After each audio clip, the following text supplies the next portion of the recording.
My nerdy friends, what is good, y'all? How are we doing today? Let's go ahead and get into the dojo. Let's go ahead and welcome folks in here. What is going on? It is your Normie Sensei Master Kunch here with Normies to Nerds. Look, Loki episode 4 gave us what we've wanted from the MCU on Disney Plus all along. Absolute bonkers. Like the best hands down episode of Disney Plus Marvel MCU content that we have gotten to date. So we're going to be talking about it. We're going to be going out into training grounds today. All right, just giving a bit of the training grounds today, talking about Loki, because damn, what can we not say about this episode that we got today? But look, again, sorry for the mix-up time. Internet outage down here in the area. So we were supposed to be going at 8:30. I know folks were waiting, and then the internet went out at 8:15. And then it came back on at 9. And I said, fuck it, I'm not waiting until 11 o'clock. We're about to go live at 9. So that's what we're doing. So we're going to have a good show and a good time tonight. Make sure you drop a like and subscribe to the channel, because we are on the grind to that 250 sub mark, all right? So let's get it popping. Share this out with your good folks on Twitter or whatever you're on, and let's get into it. All right, let's not waste no more time. What's going on, Vernon? What's going on, B Grissom? What's going on, XR Coon? Tim, what is good with y'all? Look, I'm gonna go ahead and get this. I'm gonna go ahead and get the music on, because we about to get into some good old conversation, man. All right, so yo, first things first, and look, we're gonna be doing a little bit of free ball in here, because literally the internet went out while I was making my notes. Okay, so while I was taking my screenshots, the internet went out. So we're gonna be doing a little bit of free ball in here, but it's all good, because honestly, this is the easy. If I was gonna free ball on the episode, this would be the best one to do that. This would be the best one to do that. All right, because this episode, like I said on Monday that I thought it was gonna be like an 8. Screw that. This episode is a god dog on 12 out of 10, man. Like, there was nothing else that I could have wanted more from this episode than what they gave us in this one episode. Like, this is episode 4. So is episode 4 just, for Marvel standards, the one that's supposed to just knock us over the head? Is that what we should be waiting for? But look, there's so much. Before we get into the training grounds, it was just so much. First off, the tone. The tone of the episode was set off rip. Like, Renslayer opening up, going down to the basement like that. Going down to the timekeepers like that, to start it off, was just like epic, because you got an eerie feeling by it. All right, and I'm going to get into it, because I think it was something to it being dark in there, but you just get an eerie feeling by her going down the basement like that, going down to the timekeepers and seeing them that way. And then, not even to mention, starting off with little Loki. Can we give it up for Ass Kicker from The Walking Dead, Judith from The Walking Dead? Can we give it up for her, because she killed that in her little time on TV, on the screen? Damn, I hope that she gets to come back into the MCU, because honestly, she does a pretty good job of acting in these roles here, in these sci-fi roles. So I really hope that we get to see her again in the MCU. Maybe not even as Loki, maybe when she gets a bit older. But yeah, it was just dope from beginning to end. And here's the thing, like, yeah, they teased us with the timekeepers at the beginning of the episode by taking her down there to the basement and the lights were off. But they didn't tease the more significant meaning of the lights being off. And that was something that we didn't see coming there. I think the lights being off, I'll get into in a second here, just was so significant in that. But then what carried us through the episode was the character streams. Like I said on Monday, I wanted to see what was happening in the TVA after the events of episode 2, and that's exactly what we got in this at the very beginning. And it wasn't so much as like, let's run here and fix this, let's run here and fix that. It was the character development. It was seeing B-15, the most cocky, confident hunter in the TVA, be glitching, be effed up in the head based off of seeing the truth. It was seeing Mobius thinking that he was on top of his game. It was seeing Mobius like thinking that he was working Loki, thinking that he wasn't going to fall for Loki's tricks no more. It was seeing Mobius fall into that, like falling into what Loki was saying and falling into the truth, and seeing that whole thing develop. The way they developed that was brilliant. Like the first maybe 30 minutes of the episode was just the perfect build up. Now even it built up not even with Loki. That's a crazy thing. Like the Loki aspect of this episode wasn't even the craziest thing. It was the TVA. It was the conversation he was having with Renslayer. It was him getting down to the meat and potatoes of what was going on right now. It was meat and potatoes of what was going on right now. So it's just, man, it was just a awesome and great episode for us this week. And just to mention, like the top of the roller coaster of what we got to, right? The top of the roller coaster of what we got to is when we got to the TVA agents. And spoilers. I mean, I'm sorry, I already started spoiling. It's a little late for me to say spoiler warning. But should I say spoiler warning? Because when we got to the TVA agents, when we got to the timekeepers, the crescendo, like the action, the bringing it in, I wasn't expecting B-15 to show up like that. Seeing them like that and seeing just even how wonky they looked a little bit, right? Like seeing how wonky the TVA timekeepers looked, you knew something was off. And they honestly played this perfectly. I cannot wait. This was the first episode to where I was like, damn, I wish I could just roll into the next episode right now. Because this is the first episode that gave me that vibe. It was just absolutely bonkers and bananas. And I cannot wait. I'm trying to stall, give some votes, let the numbers get in here. I cannot wait to get into Training Grounds to talk about some of the things that I really liked about this episode. And also, too, some of the theories. Here's the thing.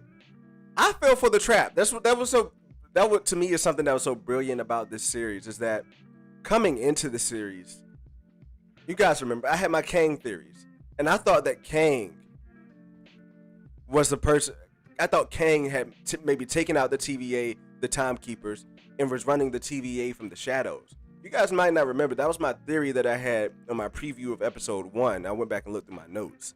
So that's where I was there. And then seeing the TVA propaganda, hearing Mobius talk about the TVA and all that stuff, like that had me like back off of that theory. So like the TVA even pulled that propaganda on me, which is so crazy, right? Like they pulled the propaganda on the people that were watching to change at least my theory up. I know some folks still stuck with that theory, that some folks were still there on it, but I'd honestly backed off of that theory. So yeah, it was just honestly to me a epic episode. To the post-credit scene, to seeing the various Lokis that are out there, the group of Lokis, the Loki gang, to see them as well, and to see the different type of variants that we get there, it's just, they brought it this episode. This episode to me, I've watched it. This is just to let you know how hype I am about this episode, and then I'm gonna get into some actually meat and potatoes of it. Just to tell you how hype I am about this episode, I stayed up. I was doing some work last night. I stayed up to 3 o'clock last night to watch it. Then I woke up this morning before I went into work. I watched it. Then while I was at work and I was in the car, writing some of my stuff, writing my stories up, I watched it. And then when I got home, I started watching it again with the wifey. And the wifey ain't that hype on this series, but I was like, look, this one's it. And I started watching it with her, and then damn, the internet went out. So I gotta go finish that second half, and I damn sure am gonna go finish that second half of the episode because it was just wild. So let me know in the comments, what do you rate this episode? Let me know in the comments, what do you rate this episode? On a scale of 1 to 10, what do you give it? What do you give it? So save your questions, because if you have questions, I'm definitely going to make sure I get to them at the end after we get out of the training grounds. Because when I get into the training grounds, I'm going to be very focused. I'm going to try to be at least on my thoughts, because I'm free balling. And if I'm looking at the comments when I'm free balling, it is going to go off the rail. So before I get into the training grounds, let me say what's up to all the wonderful people in here. Like my man's Tim and Scotty, what's going on? Captain Pennsylvania, hell yeah, it's a King reference. Second Street Marvel, Parker Outdoors, what's going on, Parker? Wayne, Mike, mother effing Porter, what's happening, bro? Hey, it's good to have y'all in here. Rello two times. What's good, brother? And then Coachella Coastal, what's going on? And B Grissom, how is it going, bro? How is it going? All right, so I see a 5, I see a 9, I see an 8. Okay. All right, I got you. So look, let's go ahead and get out here into the training grounds. Couple of things, we usually say the training grounds, right, for a Thursday night show, but your boy is so hyped on this episode that I said, F this, we gotta get into the training grounds tonight. We gotta get into the training grounds tonight. All right, so look, I'm just gonna go. We're not gonna get as sweaty as we normally do in the training grounds, but I just had to get in here. So let's see here. Where do I want to start off? I think the first place that I want to start off is with Renslayer. She was the lying queen this episode. Okay, and we see her start off. What's going on, Coop? We see her start off as a hunter. I'm not sure if she had a name yet. I'm not sure if she was Renslayer that, Ravana yet. But we see that there's one, a Renslayer, and then two, there's another judge. Okay, so I want to lay that thing right there. But here's the thing. We learned that Renslayer knew about everything already. Like, she knew that their minds were wiped. She knew that everybody was human. And she knew that the timekeepers were fake. Like, she knows everything. Okay? So here's the thing. What happened? What happened to let Ravana get bumped up in the agency? What happened to let Ravana become that person? All right, because you don't, I feel like something is with the TVA. If you have a position, you're there forever. Something is the way they were explaining the TVA. If you're a judge, you're not getting demoted unless you really F up. And I feel like even for Ravana, it's like you're not going to get promoted really from a B-15 agent, from an agent, a hunter, to being a judge like that, right? So to me, I feel like something major would have had to have happened to get Ravana to be able to become a judge and to be able to have all of this knowledge, right? So I think that we're pointing at Kang. I think that's what we're pointing at, is that brings back up these Kang theories. She talks about another analyst, and at this point, I'm thinking that the analyst could either be Mobius, a variant version of Mobius, or it could just be Kang the Conqueror. And here's the thing, Kang the Conqueror could have very well been an analyst, okay? Like, this could be something, a line that they're going down to where Kang could have been an analyst. But really what I liked here, again, is just her skill of lying. Like, from Rip, when she was talking about having to kill C20, we knew from Rip that she was bullshit, that she was capping. Like, from the very Rip, we knew that she was not keeping it 100 with Mobius. But Mobius was just eating it up, right? Mobius was just taking it in and eating it up.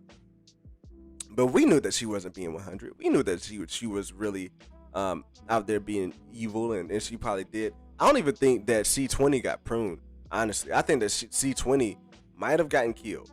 To keep it real, like, killed with it, like, probably a knife, or got shot. I don't think she got pruned. I think she got straight up killed.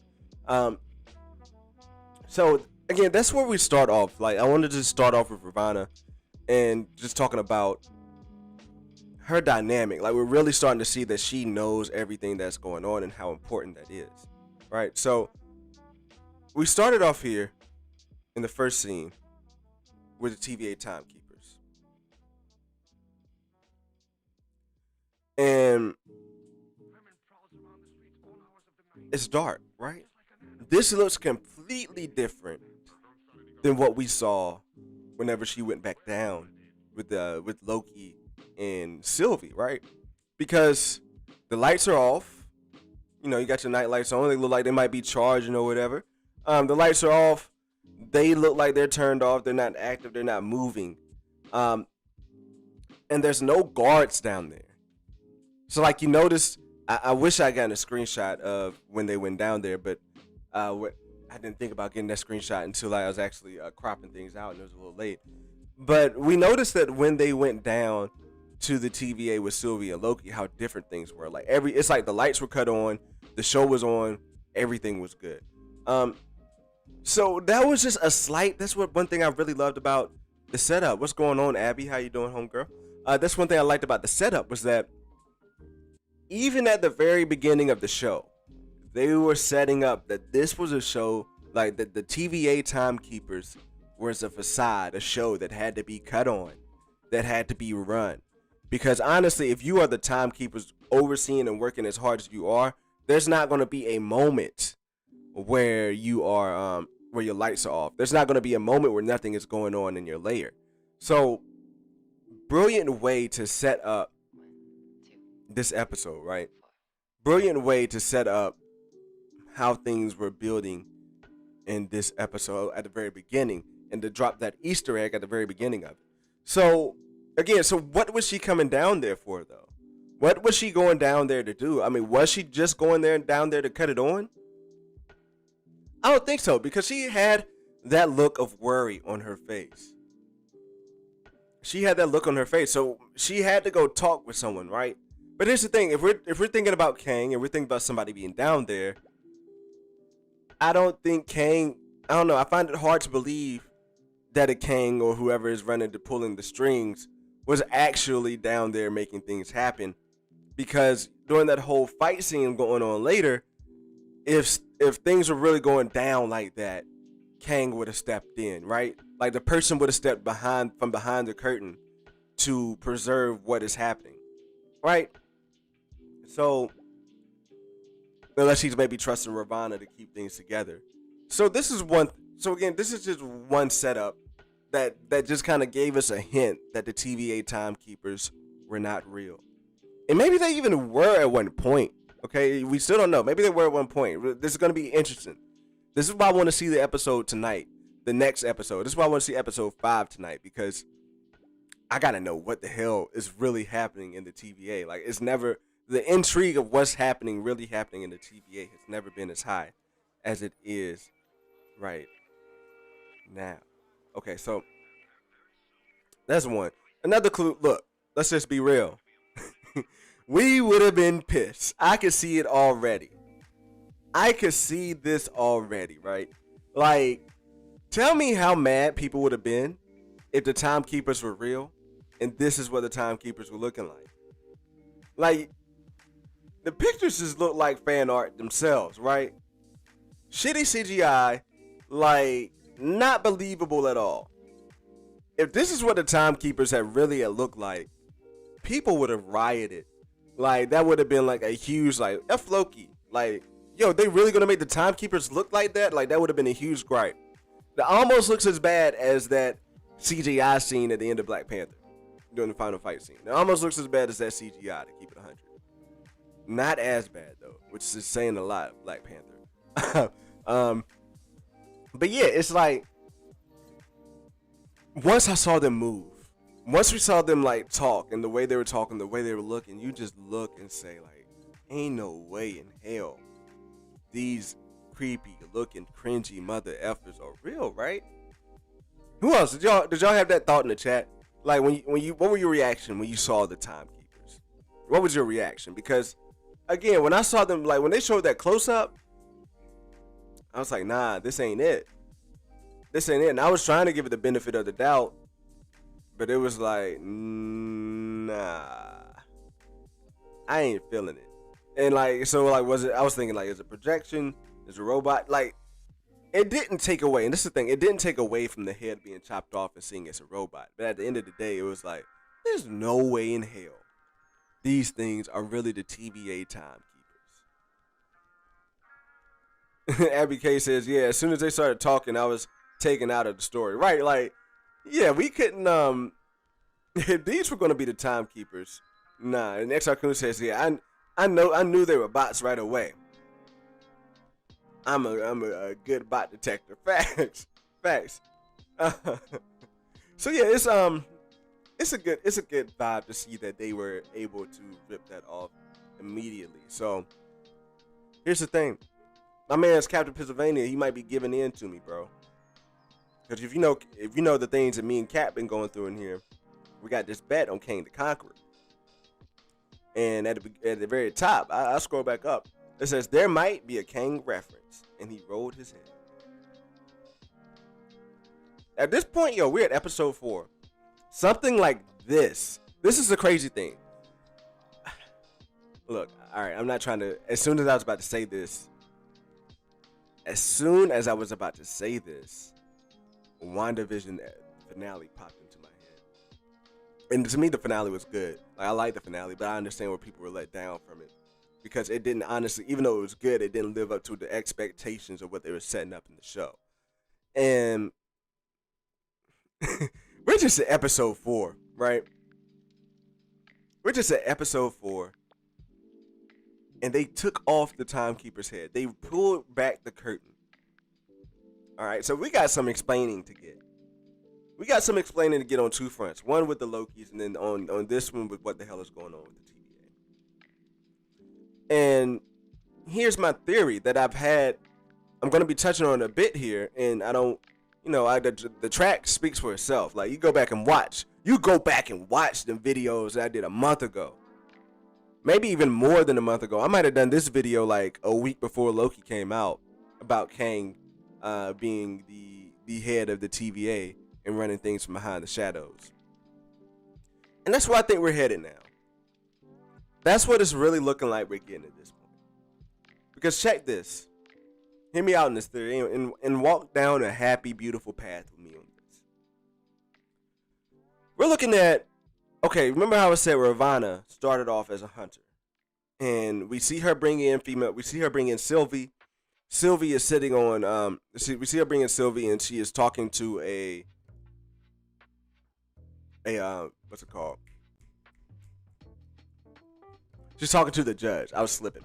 All right. So we see her, and she's talking to the judge, and we see another judge, and we see that she is nothing but a hunter at that point. She has a completely, maybe even different personality right there, right? So again, something to me massive had to change in order to get her to become a judge. In order for her to be the only person, because I don't believe that TVA judge would have known what she would have known, right? I just don't see that. I think that she might be the only person in the TVA to have known that secret. So, and to be living with it is badass. Really badass to be living with it and lying to everybody's face like that. But in order to want to do something like that and pull it off, you have to have somebody on the other side that's working on the benefit of the both of you to make that happen. And that's where Kang comes in.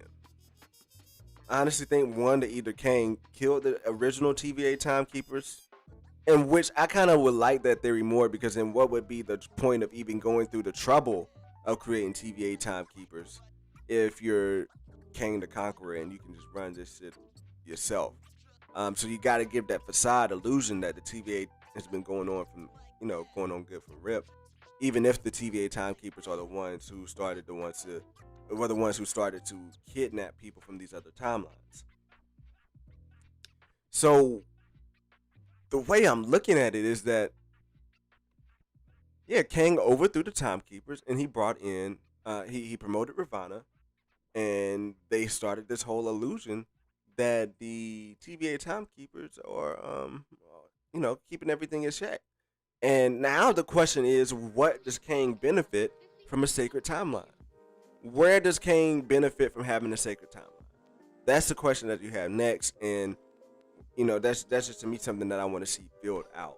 Okay, but again, I just love the way they brought this in and the way they did it for us with the timekeepers. And yeah, we had to see what the hell Ravonna is talking about, because it's gonna be epic. Like I have like high expectations for this next episode.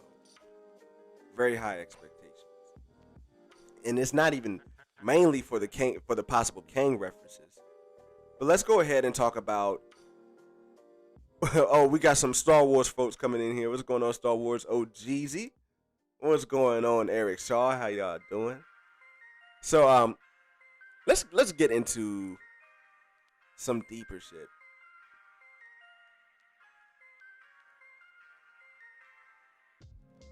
And no, not you, Scotty. I meant, did I say Scotty? I meant Captain Pennsylvania. He's a Scotty fan. That's what I meant. I was talking about Captain Pennsylvania, not you, Scotty. Not you. Talking about Captain Pennsylvania.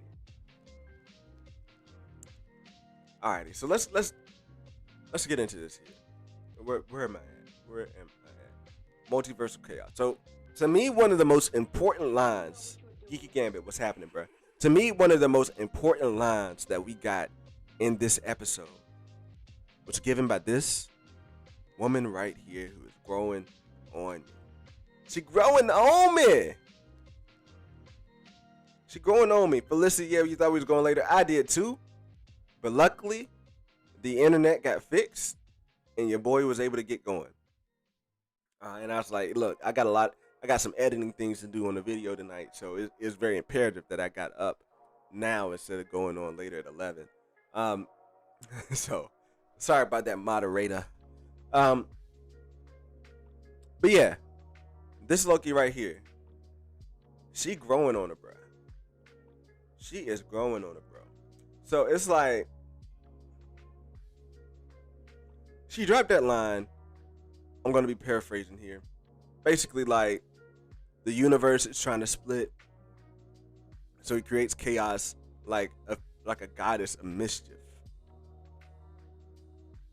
So to me, that's key because, one, that's confirmation that the universe is trying to get out of this sacred timeline. That is not necessarily even a female Loki. It is the universe itself. It is the timeline itself trying to break apart, trying to break free. So I think the universe may be smart. Look, remember, we've had 11,000 Lokis be captured by the TVA. 11,000 Lokis.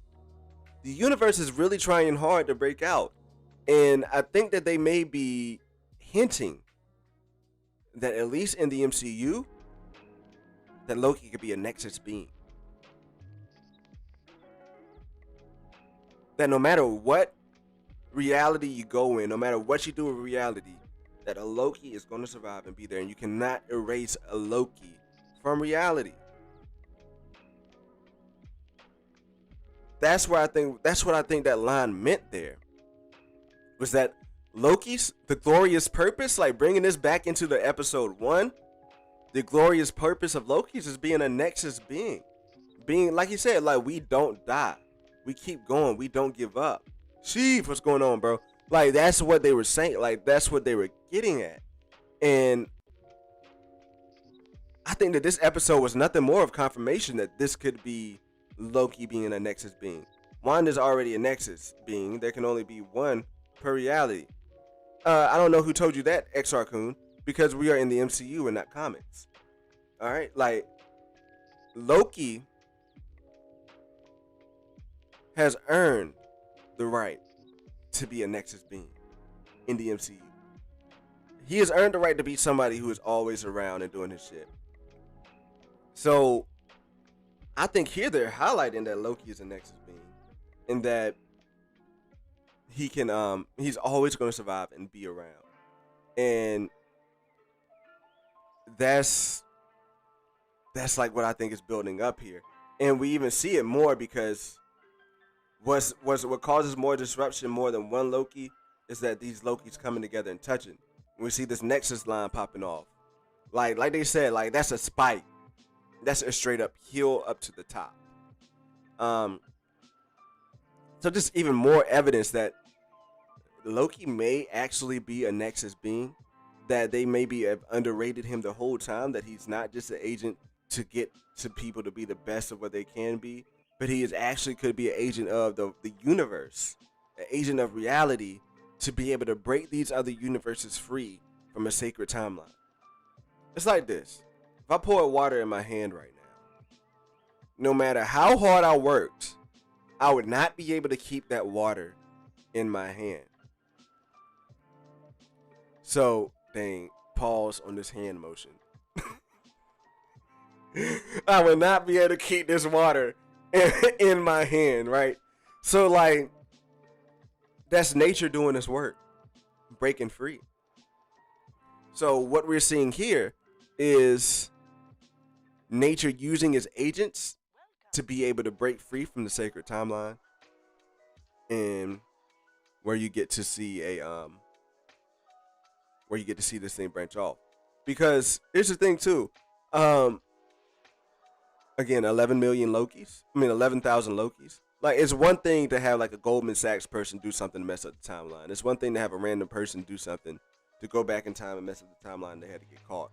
But to have a consistent agent that is really just like doing this stuff is destined to be from the universe to keep things in balance. Loki represents balance. It's a chaos theory, says Darth Chaos. Hey, that's a dope comment to bring on your first one coming in here, bro. I see it. That's just where I'm at with it, that they could be Nexus beings. And that explains why when Loki gets pruned, he doesn't die. Like, that explains why we have this group of Lokis here. Now, come on. I lost my shit when this came on TV, when this came on my screen. I said, oh! Like, I'm sorry if I'm yelling in the mic like that. But I was like, wow. Like, this is wild. I did not see this coming. So where you got I want to make myself bigger. Yeah, Kid Loki right here. Another Kid Loki who looks badass. You got Alligator Loki, Loki. Or is that a crocodile? All my animal folks in here, let me know. Is it a crocodile? Is it an animal? And then you got Old Man Loki right here. And then you got dark skinned Asgardian Loki. And some people like, is that a Heimdall Thor? What in the hell? How in the hell would that even make sense? To have a Heimdall Thor? No. It's a black Loki that somehow was worthy enough. I don't know if this is an enchantment that he could have put around Mjolnir, or if it's just like he just somehow became worthy enough to wield Mjolnir. But you see the crest right here on homie. You see the crest right there? That's like a Loki type of crest. Like, he's dressed up like Loki. So to me, that's Loki for sure. So again, proving that this Nexus thing, that this could be where they're going with here. That these Nexus beings are going to be consistent through reality, something that cannot just be erased, something that cannot just be pruned. That these folks are here. These folks survive. Like he said, Loki's survived. So to me, this even shows me more bonkers of how this next episode could be, because I went back and I was watching the trailers again, and there's some scenes like, now this opens up the door. Like, this opens up the door to see the Loki in New York, the mobster Loki. This opens up the door to see the King Loki. That I remember looking, if you go on Disney Plus and you look at the extras on that trailer on there, and they take you through the different places in the show, and you have Loki in a like, you're back on Asgard, and you have like a King Loki there. So like, that's where if that's where we're headed, and if the reason why you're making all of this come together is because these are Nexus characters, that Loki is a Nexus being, is epic. Because one, they just introduced us to Nexus beings in WandaVision. So yeah, I'm just hyped. I'm just honestly just, this episode, again, for folks who are coming in here, this episode really made me feel like Marvel is on their shits. Like, Loki is that series that really makes people want to lose their mind and go crazy on what's happening next. Because again, this to me, all indications is that we are going to be leading to multiverse of madness in this. And I've never been more high on that before in my life. And then also too with Quantum Mania, like, come on, like Kang is all but confirmed at this point. Like, well, we know he's coming in Quantum Mania, but he's all but confirmed to be having something to do with the TVA at this point. When you have his lover in the comics, I know we're not drawing straight from the comics, but his lover from the comics is the one that knows everything, the one that has to explain stuff. She's the only one that's talking to the talking heads. Like, it has to be Kang running these shots, making these plays. Either it's Kang doing it or she's doing it to try to get Kang back. One or the other, but regardless, Kang is involved and is being set up for Ant-Man Quantum Mania. So it is just, to me, watching this last night was just,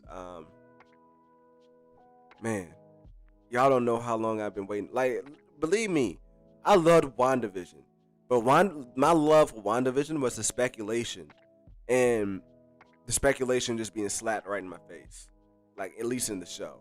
But at the end of the day, I loved the speculation of WandaVision. It was fun. They brought in really good characters. But for some reason, WandaVision didn't bring in the feeling that I have right now of like the excitement of the MCU, the excitement of having things back. So when I was watching WandaVision, I was excited to be watching WandaVision. Actually, let me scratch that. I was excited when we saw Quicksilver and thought like the multiverse could be breaking or something. Is how they got him, got my man's Evan Peters back in. But that door was closed real quick. So that excitement after the series kind of went away. But here, it's like, damn, is this top 10 MCU shit? And like my man Cap said, I think Marvel is 3 for 3 so far. Honestly, I honestly think they are too, because to be as much gripe as I have with Falcon and the Winter Soldier, as much as I like really liked WandaVision, but I still like kind of give it those hits. I still say they're like top half MCU quality stuff, right? They're still top half MCU quality stuff. So, but with Loki, this is the first series that we're getting to see that I feel like, just in my opinion, is top 10 MCU. Like, this episode here catapulted Loki to top 10 MCU. But don't get me wrong, it's not stuck there. Like, this, we can still get let down in the finale. We can still get let down in this next episode, to where it might knock it down just a couple of notches there. But at this point, right now, Loki is top 10 MCU. And especially like, and I'm not saying it's like the top tier, like up there with Endgame. I'm not saying this, well, not Endgame. I'm not saying it's top tier like up there with Infinity War, Civil War, or Winter Soldier. I'm not saying it's up there in those levels. But what I am saying though is that it could be on a level of like a Doctor Strange. It could be on a level of like of a Doctor Strange 1. It could be on a level of like God, I don't want to say Black Panther. But what do I have right there? It's definitely better than Ant-Man. Like, you know what I mean? Like it is like top 10. It is up there. And that's just what I'm feeling. Is that it's up there. So yeah, I'm just excited. This episode got me hyped, moving things forward, and I'm so glad to be here talking about it with you guys. So yeah, the like Abby says though, we still got 2 more episodes to go. So like, I don't want to get to the top of the roller coaster right now. Put me on the top of the roller coaster 30 to 40 minutes in to Loki season finale. So if this right here was just the first hump on the roller coaster, like the first drop, and now we're about to get into some serious, like we're really about to like take off on the roller coaster and go all the way up for episode 6. Or you know, if episode 5 is taking us up on the roller coaster, look, I'm cool. Like at this point, I'm cool if episode 5 wants to set up episode 6, right? I'm cool with that. But with this point, I'm at the same point with WandaVision, because at WandaVision, it was like at the finale going into it, I was like, okay, like we gotta have some fight scenes, because in WandaVision you had so many things that were unresolved Like you had to be thinking like, oh, they gotta be bringing somebody else in for them to fight against because you had Vision, you had Tommy and Billy, and then you had Wanda and Monica. So it's like they had to bring in, and then on the villain side you just had White Vision and Agnes. So it's like they had to bring in somebody to tone up the ante so all of them can fight one person, and they just ended up dropping the ball. But here we got 4 Lokis. We got 4 Lokis in this picture. Then we got a total of 6 Lokis right now. The entire TVA.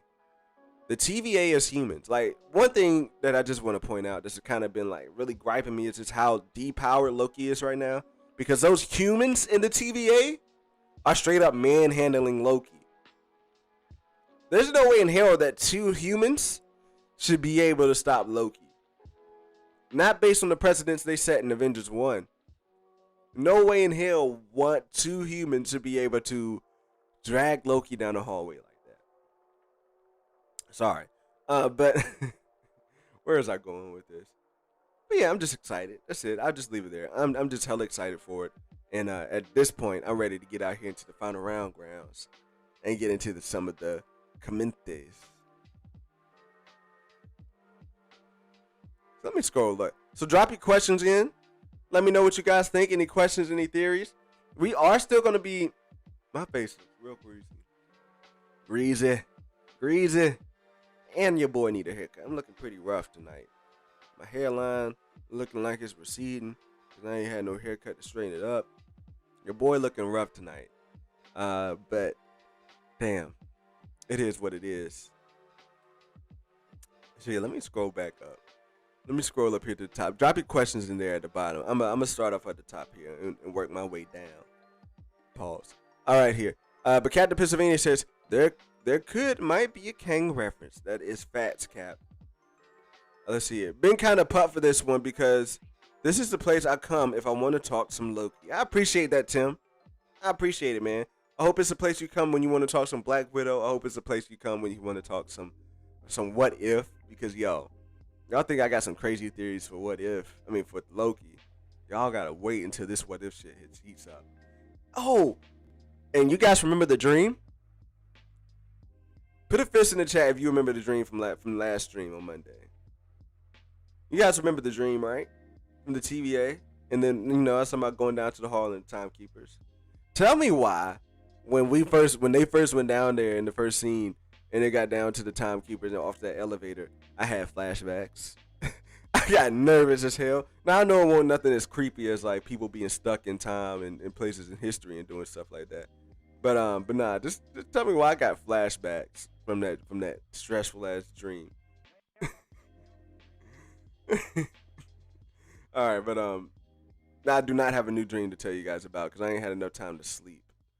So yeah, I don't have a new dream to tell you guys about because I've not had enough time to sleep and dream like that. But yeah, I'm just saying I just have flashbacks to that dream when we got down there into the TVA layer, timekeeper layer. Alrighty, so look, let me get through this comment. So my man Vernon says, "What's going on, V? A1 Day 1 in the building." He says, "If Loki got pruned and lived, does that mean Mobius is coming back?" All right, so I was saving my Mobius talks for tomorrow when we really get sweaty in the training grounds and those theories there. But I definitely think Mobius is coming back. Definitely think he's going to be coming back simply because he was just kind of killed too easily, right? So that's my theory tomorrow. It's like I want to get into what actually happens when you get pruned, what's going on there. There has to be a reason why certain variants are being brought into the TVA to be agents instead of everybody being brainwashed and being agents, right? So there has to be certain reasons there, and I think that could have something to do with being pruned. So yeah, here's another thing.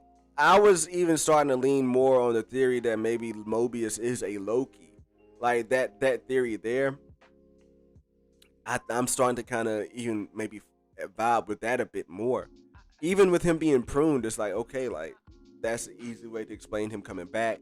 He could have just had his memory wiped and not even know that he was a Loki, but that's why he's so attached to these Lokis. So, it's possibilities and ways for him to come back. Let's see. Trinity says, You're lucky, my man. Adam isn't streaming. Oh, you're lucky, my man. Adam isn't streaming live right now. I'd have to cancel you for making me choose between you two. I'd easily be here over the tower, but not debate 8. Hey, I appreciate you being here anyway, Trinity. And that's the thing though. Like, I think what time's Adam stream on Wednesdays? Does he go at 8 or 9? I think he goes at 8, right? I forgot what time Adam goes on Wednesdays. But yeah, I have been running into streams with Adam. I think like I've been starting to go like on the tail end of his stream. It's when I started getting there. But I love Debate 8. If you ain't, first of all, go check out Trinity's channel, Second Street Marvel. But if you ain't checked out Fan Jackstra and Debate 8 over there, I don't know what you're doing. It's one of the most fun shows on the tubes. No, really though, who created the TV? Anyone? Don't say Kang. I don't know who it can be other than Kang, bro. I don't know who could create the TVA other than Kang, because I'm not seeing where they're gonna say it was Loki. It was like the Lokis created the TVA, like, and it's just a time loop. Like, nah, that's a cop out. Wayne says Loki is horrible. I don't like it. Wayne, I think we just got different tastes, because you said you loved Falcon and the Winter Soldier. I think Falcon and the Winter Soldier is good, but to say I love it is an overstatement. So I think we might have a little bit of different tastes, but hey, to each his own. Everyone got their own opinions. Making a video later to talk about your dislikes of Loki. I got you, Wayne. Mike Porter says, "Damn, I forgot to take my estrogen pills tonight." Dang, that imposter Mike. Yo, we've been having imposters invading the chat. Imposters. Alrighty. Let's see here. I'm gonna scroll past the imposter chat. My man's Coop certified Gumbo's in the building. I don't know if he still lives, but he was in the building. My man's Coop was popping, bruh. Go check out Certified Gumbo. Look, it's the Thrawn Savant. He can give you takes on anything nerdy. I'll let my man Certified Gumbo over there. All right, y'all. You guys were really talking to each other. I fuck with it. Y'all were talking to each other today. I like it. Interaction. All right. I'm a kid. Tim says cool. Finally got the one. Tim says this show kind of feels like a live action cartoon. It's definitely taking us there, bro. Like, it's definitely pushing the envelope. And even more to that point, I like what you're saying there, because they are pushing it. Like, they are taking the time to show us this shit. Like I said, like I always probably go back to, like, to really show like the effort that Marvel was putting into this show. What's that Pompeii scene, right? Like, was that like when Loki was explaining back in episode 2, when he was explaining how how that whole hiding in an apocalypse will work? They didn't just let the example stay on salads. They took the example to actually spelling it out, to showing us what's going on, and taking us to Pompeii to show us exactly what it means that a apocalypse event stops a Nexus event from being picked up on the scale. So they're taking us there, and not just that, they kind of have to, right? Because so far with these shows, I mean, you got in your practical sets that you got in what's it called, Falcon and the Winter Soldier, and then you're actually on a TV set in WandaVision. But they're really taking us there, I feel like, and pushing the envelope with the visuals on Loki. Like, I feel like there's no place that we will not go in Loki. That they, like, if they want to take us there, they're not just going to talk about it, they'll take us there and show it to us. So that's what has me even more excited for these next 2 episodes, because to be real, there are visuals. If you go and watch, it's been a minute, but if you go and just scrub through that trailer that's on Disney Plus in the extras tab, you'll see there's still quite a few more scenes that we have to see. There's still quite a few more scenes that we have to see that we have not seen, and we just got only 2 episodes left. So, We pushing it. So yeah, it really does feel like a live action cartoon. Why was Renslayer so chummy with Mobius this episode? What do you mean chummy? Like you mean like getting up? Let me, cause chummy is a word that I'ma be real. I ain't never used like that. So friendly. Okay. Well, I mean, because like she was trying to play the game, like she was trying to make Mobius warm up, like she was trying to make Mobius leave it alone, trying to make him leave it to the side, trying to make him feel like, no, you don't have to keep questioning me, you don't have to keep coming in there. She was trying to use her charm to keep Mobius from looking into the issues of what the TVA is really going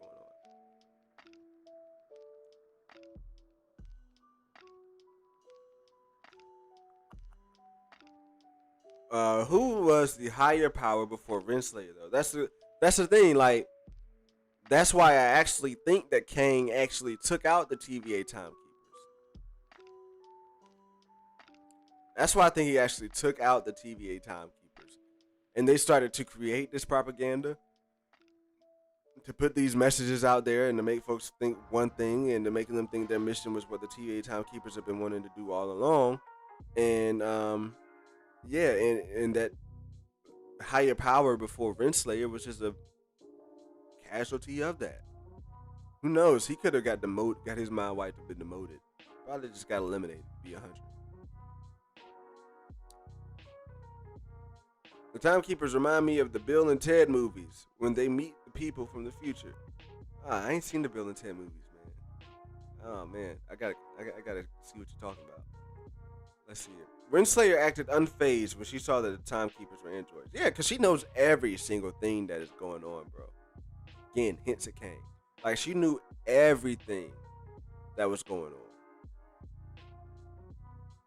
So does she spell out Kang in the next episode? Is the question. Look, we could either be getting Kang, like, or I could just be getting set up to be let the fuck down. But they're really building up to meet Kang right now. If Kang isn't hinted or mentioned by the end of the season, I'll be disappointed. He definitely needs to be involved in season 2. Yeah, well, here's the thing. He's definitely going to be involved in Ant-Man and the Wasp: Quantumania. And I would love for them to use this show to kind of explain why Kang may, one, either be pissed off, or two, may be looking to do his own thing in the quantum realm. Because I also wanted to be confirmed that the TVA is in the quantum realm. That's a theory that that I came up with a long time ago. And I mean, I'm pretty sure other people had that theory too. And that's something I want to see confirmed to be real. And I think that just makes sense, like for them to be in the quantum realm. And if something happens with the TVA and Kang is stuck in the quantum realm and needs to make shit pop, then that's what's gonna have to pop over there. Let's see. Kang will probably be only hinted at. Look, in the show, he may only be talked about, but in the post-credit scene, I better see that damn helmet. I better see some Kang in that post-credit scene. Here's the only way that you can stop that. The only way that I'll be okay with not seeing Kang in the post-credit scene is if we see Doctor Strange in the post-credit scene. Better yet is if we see 3 Spider-Mans in the post-credit scene. Because ultimately, I think how Loki is going to end up is with all these timelines splitting off. And again, some of these timelines could be actual movie, like these other movies, these other universes. Some of these timelines could be those universes. So like imagine a timeline with the Fox universe.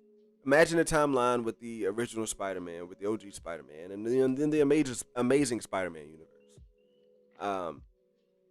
Like there's a lot of avenues that they could go down with this.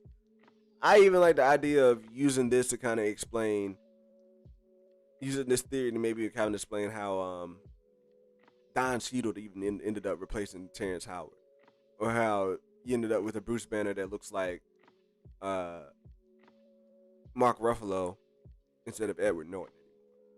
Like just these whole different universes, like that to me could work. It says it was 6,090 69,420 nerd coin for Loki being in the end of Loki. For Kang being in the end of Loki. Yeah. That was the bet. That was the bet that me and Cap had going on. Something like that. Yeah, man, where is Ashton? Look, either Ashton is late into the party, but Ashton been on time. I can't give him more help. But Ashton probably thinking that I'm streaming at 11 o'clock. That's probably what's going on. Ashton probably thinks, oh, you ain't streaming until 11 now because his internet was effed up. But nah, it's probably, that's probably what's going on here. And by the way, come back tomorrow night. I ain't do show notes today. Come back tomorrow night. Gonna be in the training grounds going ham. Going ham. And I'm probably gonna talk about some other nerdy news because honestly, I've talked a lot about Loki today. So I don't know how much I can really go ham and talk about Loki tomorrow. So we'll probably be talking about some other nerdy news, maybe some Bad Batch tomorrow. So just make sure you come back tomorrow for that, as well as Art on the Grind for that 250. So let's get it going. Your boy thinking about stepping out the box, getting more active on social media with the channel, with the brand, getting some logo work going on in here. So believe me, I'm not just going to be in here asking for the help getting to 250. Your boy is going to be making some improvements in here, making the logo and branding look better in here. Shout out to my man B Grissom. He might be helping me out there as well. So yeah. Let's see here. Wanda's already next. Oh, right. We already touched on that. It is randomness. That is a real world concept. TVA was always bullshit. I feel you with the TVA always being bullshit. Like, yeah, that propaganda. Never believe propaganda. And I fell right into the trap a little bit. Like, that propaganda made me back off my Kang theory. Tim says, just give me Kang already. Look, hey, if you guys are going to be in the karaoke session, like, I know it's a holiday weekend and all that stuff, but I plan to do some karaoke shit. And I plan to incorporate Kang in a very special way in my karaoke song.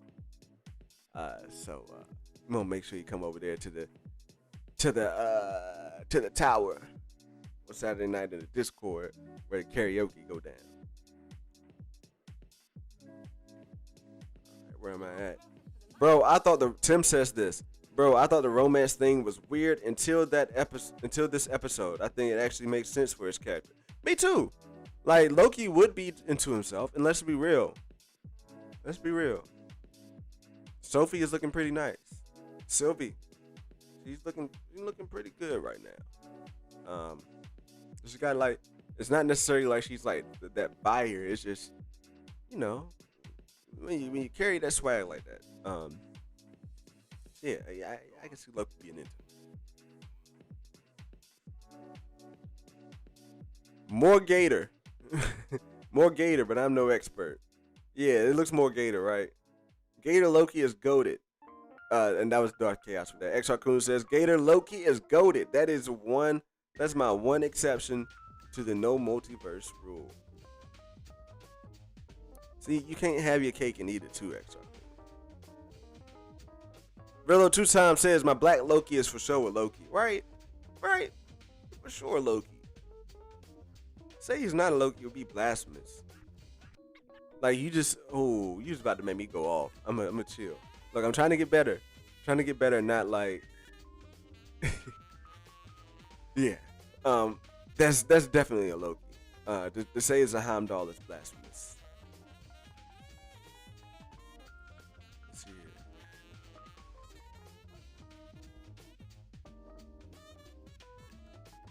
here. Cat of Pennsylvania says, did you talk about Scotty in the next episode yet? No, because it's never happened. Can we at least agree that Heimdall and Valkyrie make no sense in White as Snow, Asgard? See, X Raccoon. Here's the thing. Why would there not be people of color in Asgard?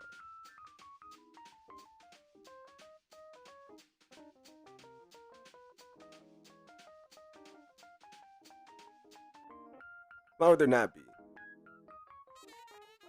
So can we at least can you agree with me like that? It makes sense that there would be some people of color in Asgard. Like,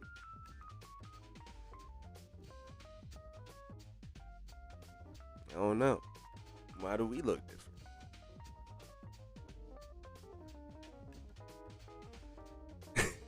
I ain't trying to give you a hard time, bro. She says she's hyped about it. Dark Chaos. Dark Chaos says I give it a 10. I was in shock the whole episode and brain twisted, bro. Like, dog, I had like 4 shock moments the whole episode. Like it was wild. Felicity says, for real, wish they hadn't waited so long to get to this point. I'm with you too, because this episode, maybe we had to have that filler last episode. Maybe that's what that was. Maybe they had to have that last episode in there because they wanted to hit 6 episodes. But to be real, we could have found out that the TVA agents were humans this episode, and it would have even made this episode like 15 out of 10. Like, they ain't have to waste no time getting to this.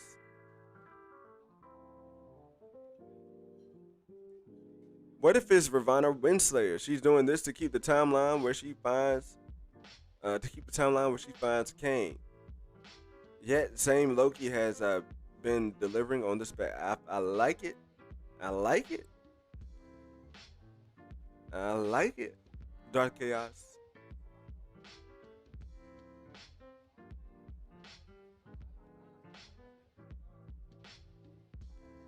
Dude. All right, let's see. Parker says this is easily top 10 MCU. I agree, bro. Certified Gumbo says I need that Croc Loki Funko Pop. Facts, bro. I need all the Loki Funko Pops when they pop out, bro. Cause eventually this set here is going to turn into a practical set, and if your boy wins this grant, whew, the upgrades in the dojo is about to be ridiculous. So we will still find a way to be able to keep the training grounds, but to have a practical set behind me, and I gotta work on that merch, man. See, if they come out with any Loki Funko Pops that like with these variants, I need them all, and I need that T'Chaka.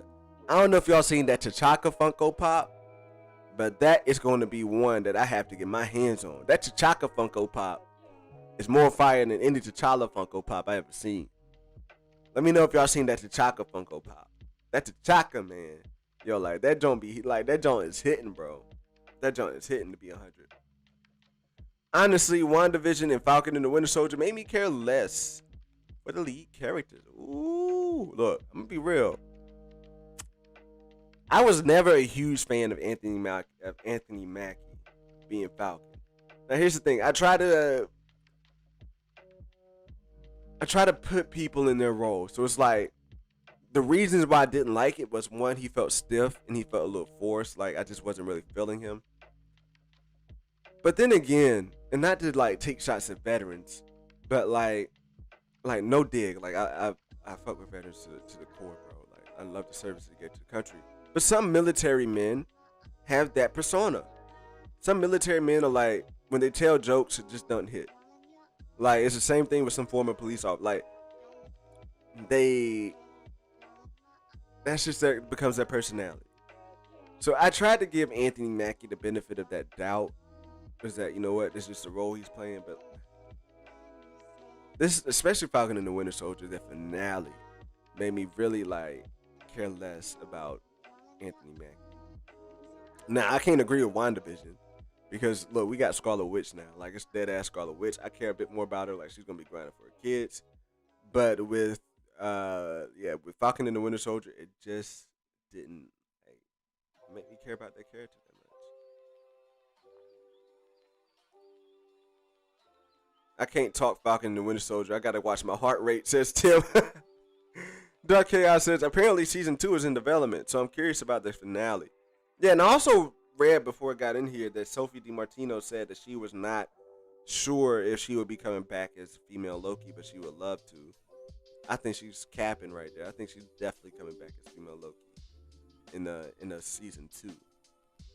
I'm just curious to see what season 2 would be like, because to me, what comes next again after this is more so Quantumania, because Multiverse of Madness is going to be dealing with the impacts of the multiverse and what's going on here. But I think Quantumania would be more of a sequel to what's going on in Loki. So maybe Loki season 2 you could be establishing a new TVA or something like that. I don't know. But yeah, I'm with you. I would like to see a season 2. I just want to see what they could do with it to keep it 100. Honestly, if they kept these off, or like we're not having season 2s of these, that's fine. But like if you wanted to have like a Miss Marvel season 2, I'm cool with that. If you want to have like a Moon Knight season 2, I'm fine with that as well. That's where I'm leaning. Like these characters that are being introduced on the small screen and will probably, not have a big movie. I'm cool with that. Gotta get out of here, get some fresh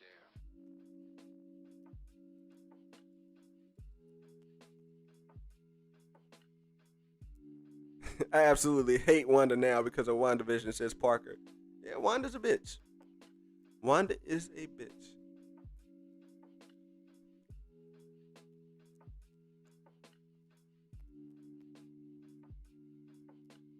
Ah, damn, I jumped down. Damn, I jumped down. Damn, I jumped down. All right, there we go. All right. I don't know if you guys can tell the energy I have when I start reading comments and then like down to this point. I'm trying to work on keeping the energy up the whole way through. But god dog, I love the inundation that I get with the comments in here. So look. Dark Chaos said, wait. That I wasn't that Dark Chaos. Bruh. Dark Chaos says, I think 4 and 5 will flow like 3 and 4 did. Okay. I like that. Like if 5 picks up right on, like they did flow. That's one thing. I didn't like episode 3, but it did flow right into episode 4. So yeah, I feel you, bro. My new favorite character is Mr. Dale, says Captain Pennsylvania.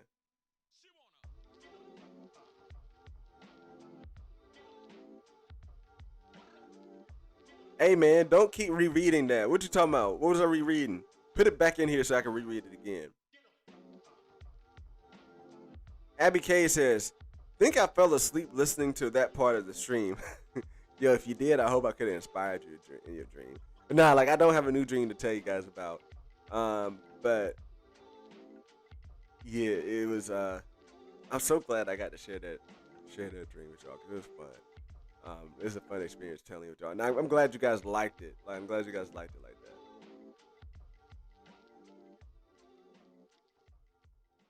Okay, so Adam comes on at 8:30. Oh, okay, 9:30 Eastern Standard Time. I got you. 9 o'clock sometimes. But Mike Porter saying 8:30. Now look, Mike. Shout out to Mike Porter because I said the Hawks were going to get swept. And the Atlantean himself talking about Mike came in here after the Hawks won game 1 and was like Trae Young shimmying into the comments. I know Mike is on his high horse right now, man. I know Mike is on his high horse right now. I know he's feeling it. Captain Pennsylvania says, I love the hell out of Falcon and the Winter Soldier. Yeah, I mean, it fits. Now, here's the thing. The story in Falcon and the Winter Soldier was a 10 for me, bro. Like, the way that they... I'm not going to go too far into this. But the way that they played, like, the whole perspective aspect of being black in America and dealing with, whether you want to serve your country, whether you want to be a police officer, like being real with those pressures. Like that's one thing that I think even Anthony Mackie dealt with being Captain America on the screen. It's not even like Anthony Mackie was being Captain America in real life. I think even being Captain America on the screen, it was something that Anthony Mackie might have dealt with because of personal feelings. You know what I mean? So like the way that they maybe even incorporated that into the show and like with the storyline and being real with history and making that make sense in the story, like that was fire. My only gripe with Falcon and the Winter Soldier is honestly just the action. That's it. Like just the fact that Sam Wilson never beat anybody up in Falcon and the Winter Soldier is like where I stand. He did not defeat Batroc the Leaper. He didn't even... You build up a villain. So it's one thing to not fight... He didn't fight any of the villains. He didn't fight U.S. Agent, which I think he should have at least fought. If he was not going to fight Carly, he should have at least fought U.S. Agent. He should have at least fought U.S. Agent. And it is just... They dropped the ball on that finale and with the fights. That's just it. But the storyline in itself was fire. Man, Coop says, I'm here. We just finished our review. I gave this episode an 8.5. And look, I'm going to be real. If you want look, I get hype on shit. I get hype on episodes, okay? Like, it takes a lot for me to not be hype on the episode. So if you're hype with, if you feel like I'm too hype, feel like you want a more realistic rating on the shows, Coop keeps it real. Coop keeps it 100 over there. So, like, yeah, fuck with Coop over there. Certified Gumbo. Good man's over there. I gotta get Coop back on the channel sometime soon. Green Bear, fourth wall break. What's going on, my man? How you doing? Let's see here. Justin Simone, what's poppin', brother? What's going on, bro? How are you doing, my mans? Still can't believe Mobius got pruned. Yeah, bro. That took me out, bro. I was like, damn.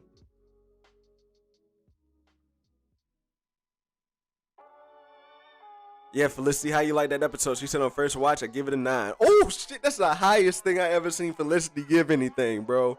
Oh, shit, you know that's real. If Felicity gave the episode a 9, you know it's real. You know that episode was hitting. You know that episode was hitting. And right on cue, moderator to moderator, we got Ash Hammer in here. Oh, no, I'm late, everybody. Everybody in the dojo, turn around, wave at Ash Hammer, and say, hello, moderator. Senpai. I'm going to call you Senpai. What's going on, man? How you doing, Ash? It's a pleasure, bro. Felicity says, Miss Minutes. Where's Miss Minutes since episode 2? Great question. I might have to dig into some theory vaults and think about that. Where is Miss Minutes? Where the fuck is Miss Minutes at? Alright, just a few more comments. I'm about to get out of here real quickly. Right after I finish up these comments. Kendall, last night was a roller coaster ride. I thought I was wrong about the timekeepers being fake. But then they were really, really fake. Like, what the hell is going on? Yeah, bro. It's wild. It's wild, man. And here's the thing. I thought that Kang would have taken out the timekeepers at the beginning, Ashton. Like, I thought Kang had taken out the timekeepers, but I never projected that the timekeepers would be fake. Like, I didn't think that they would show fake timekeepers. So yeah, you was on it on that, bro. Like, yeah, timekeepers were fake, man.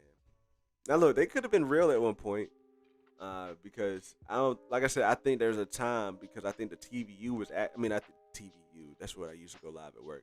I think the TVA was actually legit at one point. Not saying that I think they had always taken people, kidnapped people from timelines and made them into their agents. But I think at one point they were real as far as the TVA timekeepers, and that Kang might have effed them up.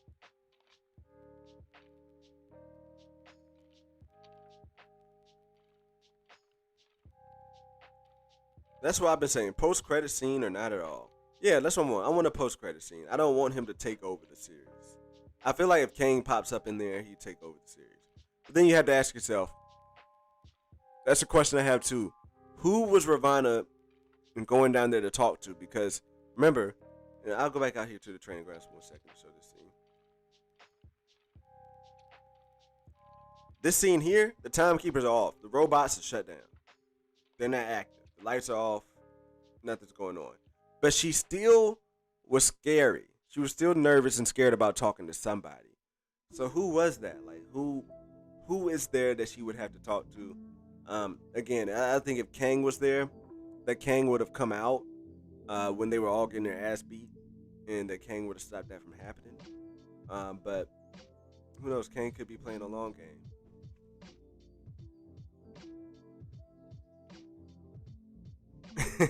Ash Hammer says, I was waiting for Kang's voice to come in when Loki said, who created TVA? Yeah. Oh, and bro, here's the thing too, though. Damn, what was I about to say? Damn, I lost it. Fuck. We'll get it. I might bring it. I might have it back before we get out of here. He says, I was waiting for Kang's voice to come when Loki said, "Who created TVA?" God damn it. I lost what I was about to say, Ashton. I'm sorry, bro. I'm gonna keep my expectations low, says Tim. Smart idea, for real, Loki. Low-key, a smart idea.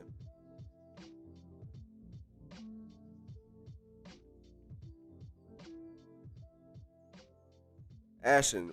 Nah, Ash was one of the first ones here. I seen him. Facts. Facts, Felicity. We gotta call B Grissom. If anybody go down, keep B Grissom's phone line on your Discord ready. Oh yeah, and I'm gonna hit your brother up. B Grissom for sure. For sure. Let's see here. Let's talky more punchy with some story building. That's what I'm talking about. Like it was lit. Like we got some punchies in, man. They won't do Fox Universe or Sony Universe. It will an open ultimate style universe without the love characters. But MCU, Twist, Snipes, Blade. Yeah, I feel you there, bro. Nah, Ravana looking pretty good. Yeah, she was looking cute in this episode, man. Kendall, Loki can do better than Dookie. Facts. And I'm so weak you calling her Dookie. It's not even Doki, it's Dookie. I'm weak, Felicity. Alrighty, I think we're almost done here. Damn, did I pop up? God, dog, just when I think we're all out of the comments.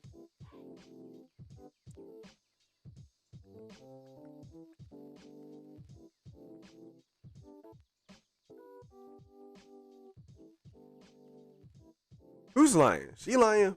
You said she's lying, Kendall. Who's lying? It flowed because they broke the episode up. Facts, Felicity. They did break the episode up. Not only did they break the episode up, they fluffed up episode 3 so much. God, dog, you ever put lotion on and your face feel greasy? That's what I feel is happening right now. Like, I'm not sweating or nothing, but my face just feel greasy, bro. And I ain't been to the gym in 2 weeks, so I feel like I'm flabby in the face right now.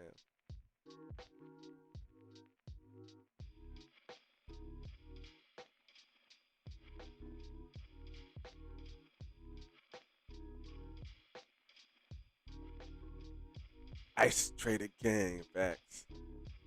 Loki is a 6 overall for me, and I'm being generous. Look, hey Wayne, everybody entitled to their opinion. Alright? Everybody, you gave Falcon and the Winter Soldier a high number. You love Falcon and the Winter Soldier. I love Loki. But hey, I gotta watch that video that you're gonna put out, bro. I gotta watch it. The black outlook in Falcon and the Winter Soldier would have played better for me if it had mattered at all in any of the films leading up to Endgame. Nobody cared about Sam, Rhodey, or T'Challa being black then. But that's the thing, though, Felicity. He was just Falcon. That's the only thing, though. He was just Falcon. That's it. Nobody cares until you step into a role. Nobody cared that Barack Obama was a senator until he was a politician until he became president. Like just nobody cares until you step into that role. So Rhodey could have been Iron Patriot, but I mean you already got black soldiers and like he was playing second fiddle. Like they don't care. As long as a black dude playing second fiddle to he's Iron War Machine playing second fiddle to Iron Man, even though he was with the military, it's like a different vibe there. And nobody cared about T'Challa. But the thing was, I think what made it well was just that he's playing Captain America. And that's just it. Like being Captain America is a different mantle. And to be able to take that mantle over and be a black person stepping into that, I felt like made it hit a bit better. It was Miss Menace all along, says Dark Chaos.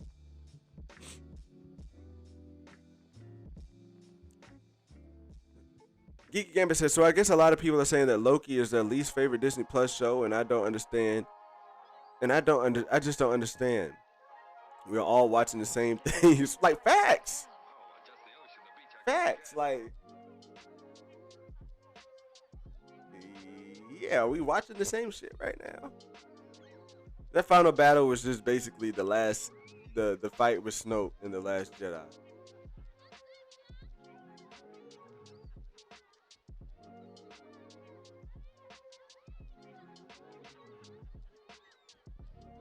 Bruh. All right.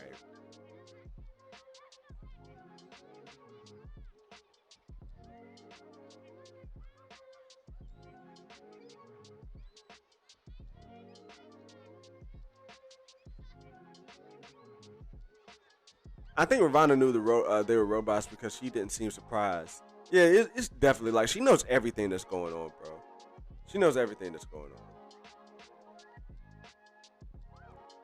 on. Captain Pennsylvania says, we're going to get Doom instead of Kang. I'm calling it. Hey, that would be dope. Hey, if it's Doom instead of King, that'd be dope. But look, we already know Kang is coming, though, Cap. That's the thing. We know we getting Kang. We ain't got no casting rumors for Doom yet. But we know who's playing Kang and what movie is coming into next year. And that year timeline is already like a perfect little segue to go ahead and get my mans in there. Right? Ant-Man Quantumania is coming out next year, right? Or early. It's either next year or February 2023. I forget. As a matter of fact, that's what Google's for. And I said I was going to get out of here in 5 minutes.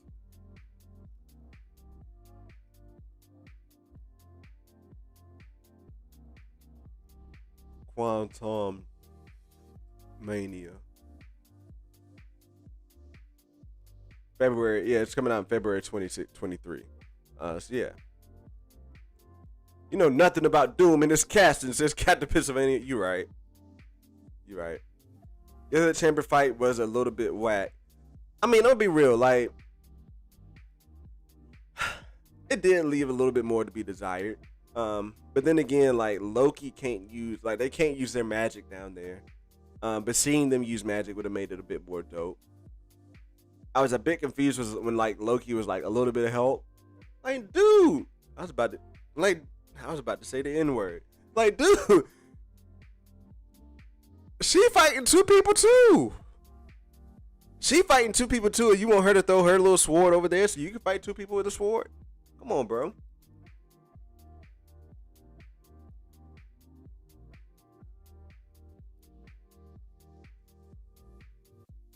Just what Shaw said. I thought this show was going to be my least favorite, but it's definitely my favorite overall. Yeah, I mean, I definitely thought Falcon and the Winter Soldier was going to be my favorite. Then it go Loki, and then it go WandaVision. Boy, was I wrong. She's the Supreme Dookie. Yeah, she can't flush her because she a Nexus Dookie. You can't get her out the toilet. She always leaving stains in the toilet because she's a Nexus Dookie. Yeah, why announce the cast is so far away from the movie if they don't have plans for him or somewhere else? Same logic with Abomination. They announced him knowing he'd be in Shang-Chi first.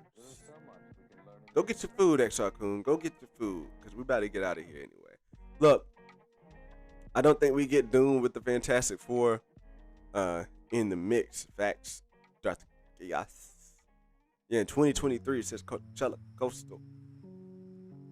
So, yeah, let's go ahead and pop up out of here. I am your Normie Sensei Master Country with Normies and Nerds. Thanks for dealing with me today.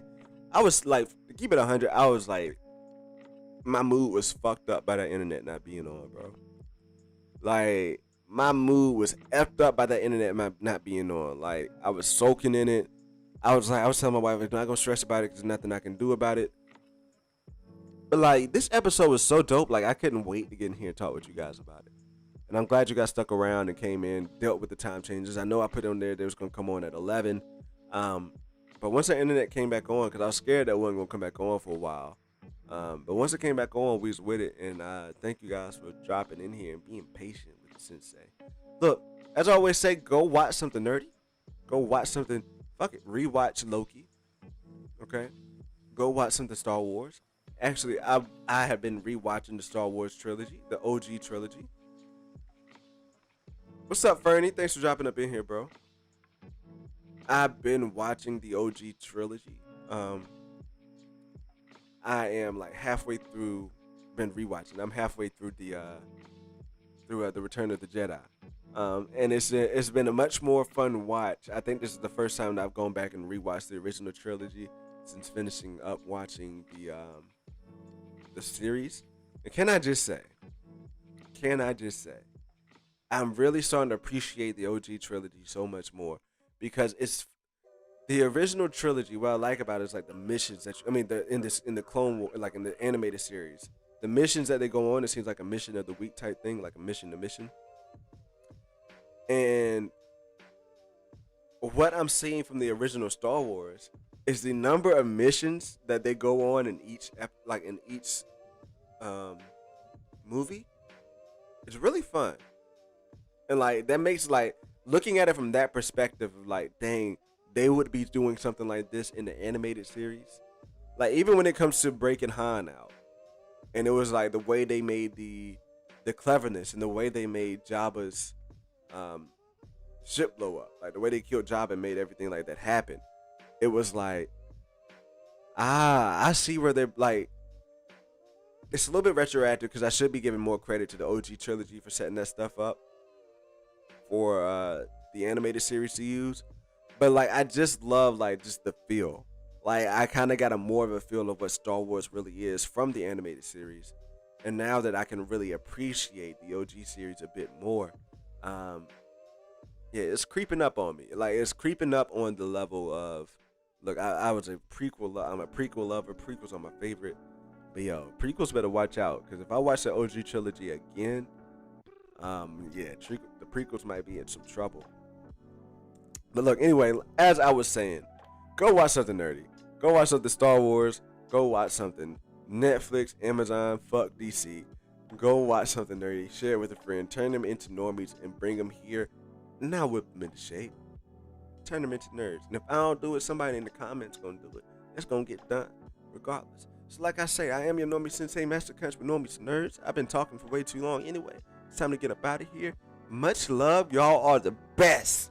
Y'all are the mother freaking best. Alright? I love y'all. Much love. Peace out.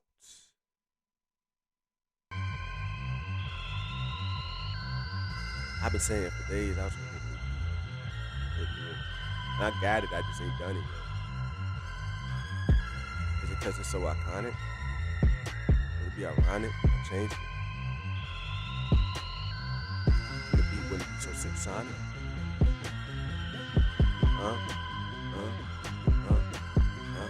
Would it be iconic? Would it be ironic if I changed the beat and the beat wouldn't be subsonic? Wait a minute. Wait a minute on the flow. Let me catch my shit how I go. I got some steam I wanna blow. See by guys, you know how we go. What up for listen? What up Ash? You know we pop it. You know we pass. You know we gotta make this shit last. You know we not ever gonna crash. Captain Pennsylvania. What the fuck you do? You and Scotty Summers. Ain't no way in hell it's true. Ash you on his came, but I don't need no good game. We got the sauce, we be the most, we get them lost, we be the ghost. I'ma stop because sometimes when you rap, you gotta know when to stop on the bone. You gotta know when you got it and when you don't got it. Some people will not have it, keep rapping until they think they got it, and it just don't work out. Me, on the other hand, I'm very self-aware. I know when I'm not. You do what you want when you're bopping. You do what you want when you got it. And I don't got it right. It ain't there. It just ain't there. So with that being said, as I wait for this page in the chat, I will see you guys. I'm gonna see y'all tomorrow. Will I see you guys tomorrow after dark? I hope I see you guys tomorrow after dark. I will see you guys tomorrow after dark at 11. I mean, regardless, I'm going at 11 tomorrow anyway. Yeah, I'll see you guys tomorrow. Much love. Beat out. I'm rich, bitch.